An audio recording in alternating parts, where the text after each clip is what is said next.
Hi guys! Magandang gabi! Welcome back po dito sa Gandara Asoy Channel for Showbiz Update. Ang tatalakayin nga natin ngayon at pag-uusapan mga kakimpaw ay patungkol nga po dito sa trip to Taiwan nila Kim and Paolo. At syempre dito sa pagtupad ni Paolo Avellino sa kanyang pangako mga kakimpaw noong nakaraang taon. Pero bago po ang lahat, sa mga hindi pa nakaka-subscribe sa ating channel, pakiclick lang po tayo natin subscribe button at notification bell na nandyan sa baba para mag-updated po kayo sa mga susunod nating chika patungkol sa Kimpaw.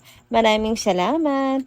At ngayon nga dumako tayo ngayon sa pagbabasa ng ilang comment na napili natin para sa bilang pasasalamat sa walang sawang pagsuporta at pagtutok sa atin pong mga daily updates.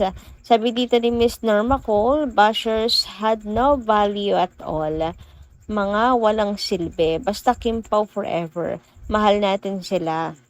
Alam ng Panginoon kung sino ang totoong tama. Kaya ang KP biniyayaan ng maraming grasya kumpara sa ingiterang artista. Sana tikom na lang ang kanilang bibig. Masaya na lang sila sa narating. Naswerte sa iba. Dapat bang kainggitan? Yan, magpakatino sila para may mga blessings din na darating sa kanila. Gandara, ayaw na nilang tumigil sa panghuhusga sa KP. Kahit ano na lang ang ibinabato. Nahawa ko sa KP. Ipinagdadasal natin sila na sana bigyan sila ng mahabang pasensya. Alam ko nasasaktan din sila. Kim and Paolo, mahal namin kayo. Patnubayan kayo ng Diyos.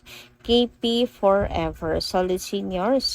Salamat sa iyo, Gandara. Praise the Lord always. Ayan, Miss Norma Cole. Hindi naman sa walang natatanggap at hindi binibiyayaan ng grasya ang mga bashers, no?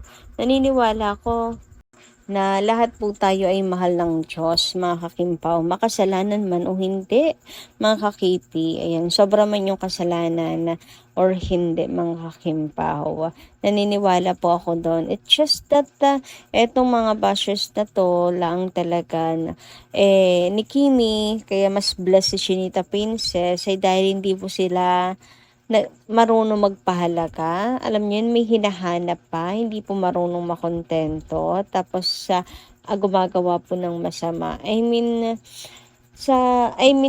kasi sila marunong makontento, mga kakimpaw. And lalo lang nilang pinapakita sa Diyos na hindi po nila deserve ang mga biyayang kanilang natatanggap. Kaya ayun, di ba? Kasama naman po sa pagmamahal ang pagpaparusa, mga kakimpaw, para matuto.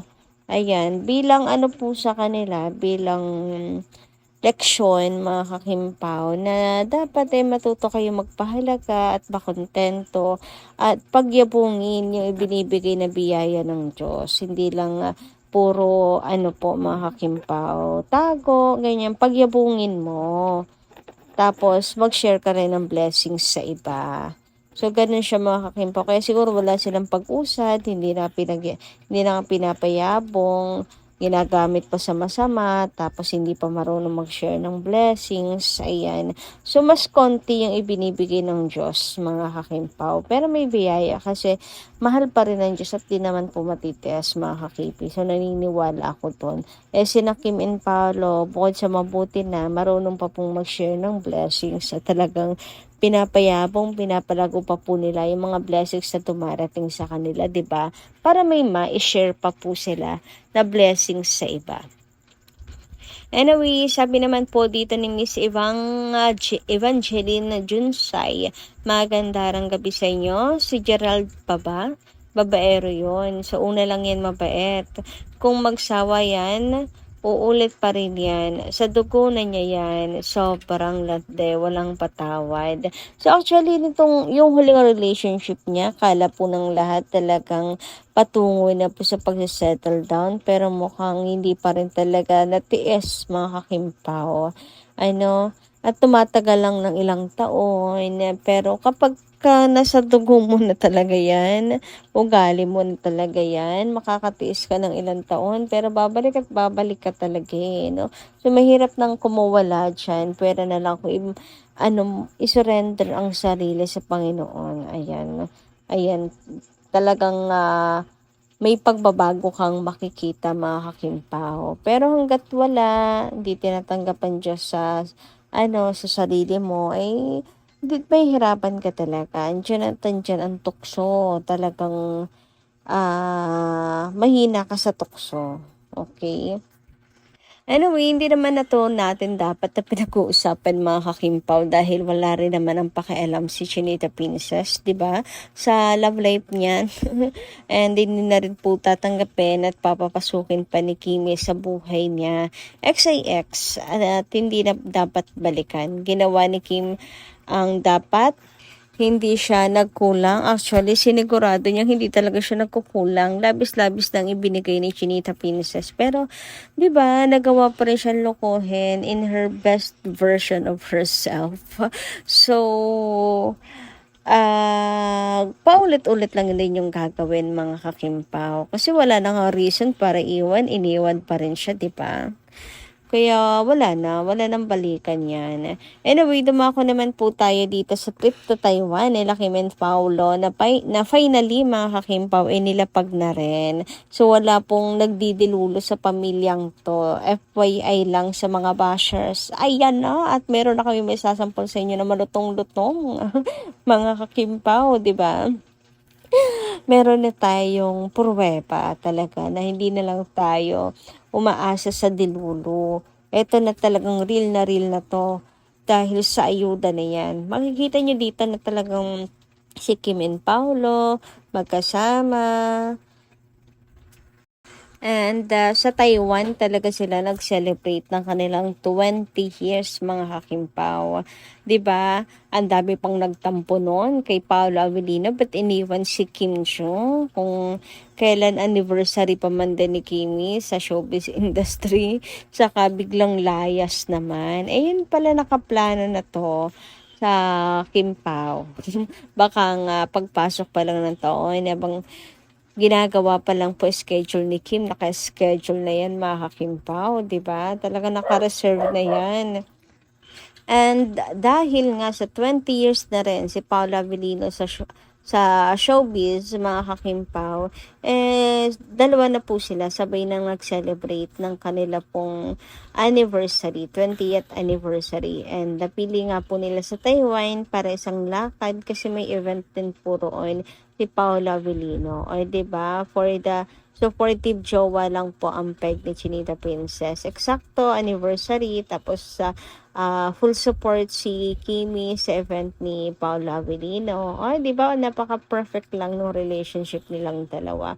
Wala ka nang hahanapin mga ka-KP eh. Both sila napaka-supportive sa isa't isa.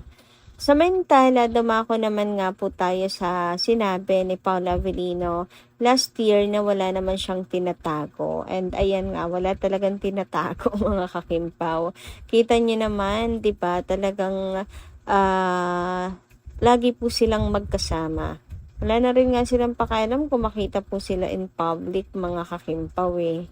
Ayan, talagang maano lang po ang Kim Paulandia, marespeto na lang din talaga sa privacy nila Kim and Paolo. Kaya hindi na rin po nangangahas na lagi pong bumuntot sa Kim Pao at mag-picture-picture. Ayan, saka lang sila naglalabas ng ayuda once na si Kim and Paolo na yung maglabas or circle of friends na nila ang maglabas ng update. Saka ipina-follow up na lang nila ang kanilang mga ayuda mga kakimpaw. Di ba napaka-respective din ng mga fans. Anyway, speaking of Paolo Avellino 2025, naalala nyo rin po ba ang pangako ni Paolo Avellino sa lahat na sure next year meron na siya masasagot about love mga kakimpaw?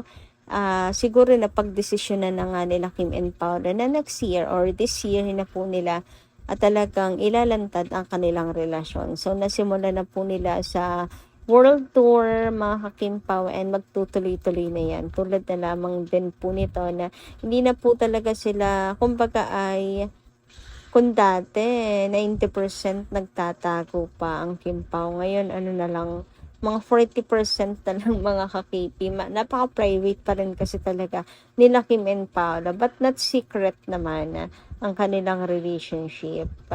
Mas open sila ngayon mas mas dalas na silang magbigay ng ayuda, mga kakimpaw. So, definitely, masasabi po natin mga kakipi na talagang tinutupad na ni Paula Abilino ang kanya pong pangako last year sa atin pong lahat. Interview na lang po ata ang kulang mga kakimpaw. Kapag in-interview, tinanong na talaga sina Kim and Paolo. Mukhang aamin na talaga sila mga kakipi. Ayan na ano na lang, push mo na yan, MJ. Ikaw na lang yung pag-asa namin. Charot. Anyway, tulad ng sabi ko mga kakimpaw, sa pagre-research nga natin, eto pong update ni Chinita Princess na Japan food, sa Taiwan talaga to mga kakimpaw. Kasi nga may doon, may a Japanese restaurant and based po kasi talaga kay Google, Taiwan talaga yung tinuturo mga kakimpaw eh. Medyo naguluhan lang ako kasi may nagsabing sa Toronto which is pwede rin naman nga mga kakimpaw. Pero bakit kay Google sinasabi na sa siya, sa Taiwan mga kakimpaw? Then, tara!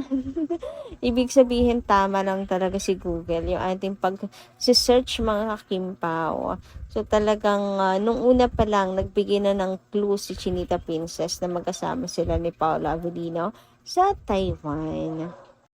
Kayo kasi hindi kayo naniniwala sa akin eh. Charot lang. So, ayan, nakakataba naman ng puso na talagang yung atin pong dilulo ay totoo talaga. At ang aking hula ay totoo talaga mga kakimpaw. Anyway, hanggang dito lang muna ang ating update. Maraming salamat po sa inyong pakikinig. Kinailit ko lamang po yung pangako ni Paolo Avellino. So, yun lang. Kita-kits po muli sa mga susunod natin, chika. Maraming salamat.